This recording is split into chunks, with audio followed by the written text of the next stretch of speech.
Petrol, diesel, CNG വില വർധനവിന് പിന്നാലെ ഗാർഹിക LPGകളുടെ വില വർദ്ധിക്കുമോ എന്ന ആശങ്കയിലാണ് സാധാരണക്കാർ. ഗാർഹിക LPGക്ക് 60 രൂപ വരെ വർദ്ധിക്കും എന്നാണ് റിപ്പോർട്ടുകൾ. അതേസമയം ഇന്ധന ഉപഭോഗം കുറയ്ക്കാൻ സ്വകാര്യ കമ്പനികൾക്ക് ദില്ലി സർക്കാർ വർക്ക് ഫ്രം ഹോം നിർദ്ദേശം നൽകി.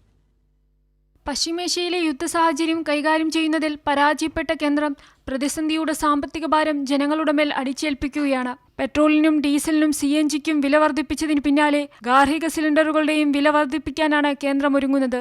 ഗാർഹിക LPG വില വർദ്ധിക്കുന്നത് സാധാരണക്കാരുടെ ജീവിതം പ്രതിസന്ധിയിലാക്കും.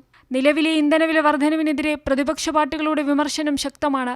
അതേസമയം ഇന്ധന ഉപഭോഗം നിയന്ത്രിക്കാനായി സ്വകാര്യ കമ്പനികളോട് 2 ദിവസത്തെ വർക്ക് ഫ്രം ഹോം നയം സ്വീകരിക്കാൻ ദില്ലി സർക്കാർ നിർദ്ദേശം നൽകി. നേരത്തെ തന്നെ സർക്കാർ സ്ഥാപനങ്ങളിൽ ആഴ്ചയിൽ 2 ദിവസം വർക്ക് ഫ്രം ഹോം നടപ്പാക്കിയിരുന്നു.